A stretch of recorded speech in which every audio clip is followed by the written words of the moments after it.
बहुत ही छोटी, जिम्मेदारियां थी बहुत बड़ी। उम्र थी उसकी बहुत छोटी, जिम्मेदारियां थी उस पर बहुत बड़ी। बाल्य अवस्था क्या होती उसने न जाना, बाल्य अवस्था क्या होती उसने न जाना। सिर्फ अपने कर्मों को पहचाना, सिर्फ अपने कर्मों को पहचाना। कैसी उलझन है, कैसी परेशानी, क्या करूं क्या ना करूं कुछ समझ में नहीं आ रहा है।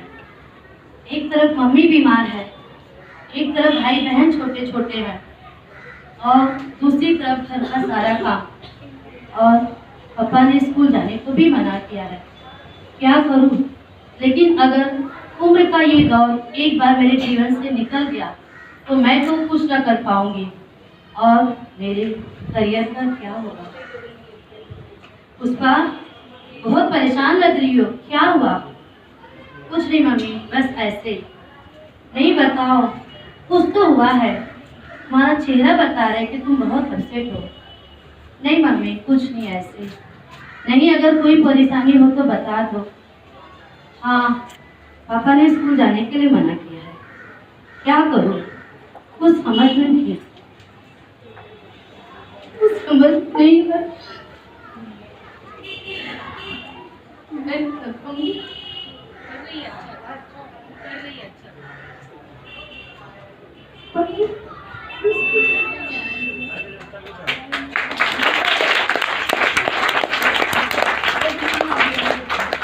ठीक है, हमारे पापा शाम को आते हैं, मैं उनसे बात करती हूँ और तुम्हें स्कूल जाने के लिए कहती हूँ।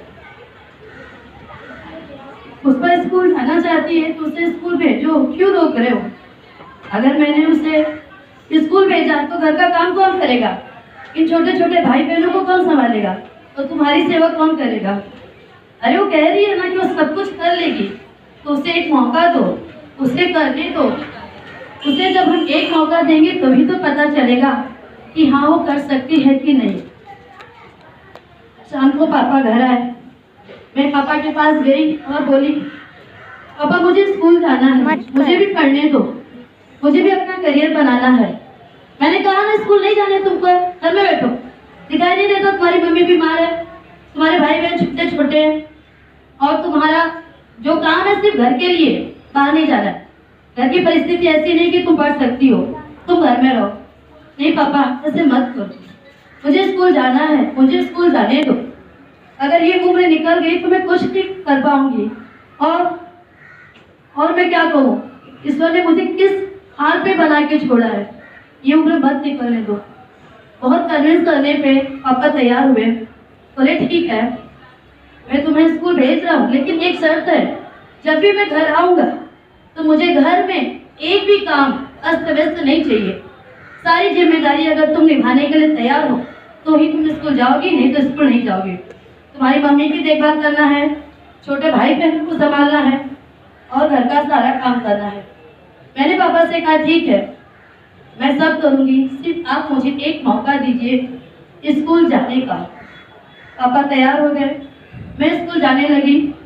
स्कूल से आने के बाद घर आती मैं देखती थी घर सारा जैसे कि तैसे पड़ा है, मम्मी एक कोने में बीमार पड़ी है, भाई बहन जैसे तैसे पड़े हैं, सबका सब काम ऐसे ही पड़ा है।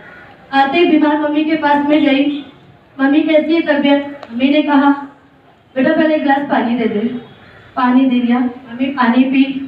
उसके बाद मैंने कहा ये छोटे भाई बहन मैंने कुछ खाए पिए कि नहीं? नहीं, सुबह से कुछ नहीं खाए, पापा कुछ बिस्किट वगैरह ला के दिए हैं, कुछ बना के दे दो। ठीक है मम्मी। अच्छा मैं एक काम करती हूँ, मैं पहले जल्दी से चाय बना देती हूँ और जल्दी से पराठा बनाती हूँ ताकि बच्चों को कुछ ठोस आहार मिल जाए। और सबसे पहले मैं चाय और पराठा बना के अपने छोटे भाई बहनों को दे देती थी, और उसके बाद फिर एक तरफ कपड़ा बर्तन पोछा जो भी है वो करते करते 4 बज जाते थे। और फिर घर आई पूरा काम निपटा के, मम्मी कहती उसका कितने बज गए? मैंने कहा 4 बज गए, शाम का समय हो गया है, चाय बना के दे दो। ठीक है, फिर मैंने चाय बनाई सबको दी। पापा ने कहा है कि घर अस्त व्यस्त नहीं चाहिए और घर की जिम्मेदारी तुम्हारी पहले है, बाद में तुम्हारी पार्टी। घर का सारा काम निपटाते निपटाते फिर 6 बज गए, 6 के बाद खाने का समय। पापा को 7 बजे खाना चाहिए था। फटाफट जैसे तैसे खाना बनाई। खाना बनाने के बाद सबको खिलाते पिलाते रात के बज गए 10। अब क्या करूँ, पूरा दिन निकल गया, पढ़ने को तो समय ही नहीं मिला। रात के 10 बजे पापा आए, खाना खाए, लाइट बंद कर दो, सोने का समय हो गया। बुक खोल के पढ़ने बैठी, लाइट बंद। अब क्या करूँ? मम्मी कह रही अरे पढ़ने दो, पूरे दिन से तो काम कर रही थी, कहाँ उसे टाइम मिला है। तो भी ये 10 बजे रात के पढ़ने का समय है, बंद करो लाइट। लाइट बंद करवा देते थे। लेकिन जीवन में अगर कुछ करना है तो कुछ तो करना पड़ेगा। मैंने एक छोटा सा दीपक बनाया मिट्टी के तेल का। जब देखी पापा गहरी नींद में सो गए हैं, लाइट बंद हो गई है, तब उस दीपक को जलाती थी। और वो दीपक जला के मैं रात के 10 के बाद 1 बजे के अंदर मैं पढ़ती थी। और पढ़ते पढ़ते यह दौर ऐसे ही निकला। 7वीं 8वीं 9वीं पास हो गई। 10वीं में पहुंची तो लोगों के मुँह से सुना था 10वीं टारगेट ईयर होता है और उसमें बहुत ज़्यादा मेहनत करनी पड़ती है। तब मैं क्या करूँ, समय तो मिल नहीं पा रहा है। तो ठीक है, कोई बात नहीं है, जिम्मेदारियों को तो निभाना है। सारा काम करते करते दाल चावल एकदम चढ़ा दिया, बुक खोल के पढ़ लिया, रोटी तवे पे सेक रही, बुक खोली है, मसाला पीस रही, बुक खोली है। ऐसे करते करते निकल गया समय। पापा का इतना डर कि रात में दिया जला के ही पढ़ना, तो भी उनकी गहरी नींद में सोने के बाद अगर जरा भी मुझे पता चल गया कि पापा उठ गए, तुरंत बुक बंद करके साइड में रख देती थी, क्योंकि उनको घर में बुक लेके पढ़ते मैं दिखनी नहीं चाहिए। अगर दिख गई तो सीधा, मतलब उनकी भी कोई गलती नहीं थी, क्योंकि परिस्थितियाँ और कुछ माहौल ही वैसा था। उसके बाद 10वीं की एग्जाम हो गई। जैसे तैसे 10वीं का रिजल्ट आया। 10वीं के रिजल्ट के बाद आस पड़ोस के बोलने लगे अरे हमने सुना है कि तुम्हारी बेटी बहुत अच्छे नंबरों से पास हो गई है। तो पापा बोले मुझे तो पता ही नहीं चला मेरी बेटी पास हो गई है। हाँ पास हो गई है। पापा बुलाए, पुष्पा तुम पास हो गई क्या? कहा हाँ मैं पास हो गई। कितने नंबर आए? पापा 70% आए। 70%? अरे हमने तो तुमको कभी पढ़ने का मौका ही नहीं दिया, सिर्फ स्कूल जाने का मौका दिया। आस पड़ोस के लोग भी कहने लगे कि अरे इस लड़की को तो हमने कभी पढ़ते देखा ही नहीं है, जब देखा तो ये काम करते ही हमें दिखी है, तो ये इतने अच्छे नंबरों से कैसे पास हो गई है। पापा शाम को बुलाए, बोले बेटा यहाँ आओ। मैंने कहा हाँ बोलिए। बोले मुझसे गलती हो गई है, मुझे माफ़ करना, मैंने तुम्हें पढ़ने का मौका नहीं दिया, लेकिन क्या करूँ मैंने पापा से कहा पापा कोई बात नहीं है। उस समय का जो माहौल है, उस समय का जो दौर था वो वैसा ही था। जब घर की परिस्थितियाँ खराब है, जब घर में सब प्रॉब्लम है, तो सबसे पहले हमारी जिम्मेदारी बनती है घर की तरफ। और अगर हमारे दिल में चाह है कुछ कर गुजरने की, तो परिस्थितियाँ कितनी भी विपरीत हो, हम उसमें से भी रास्ता निकाल के आगे बढ़ सकते हैं।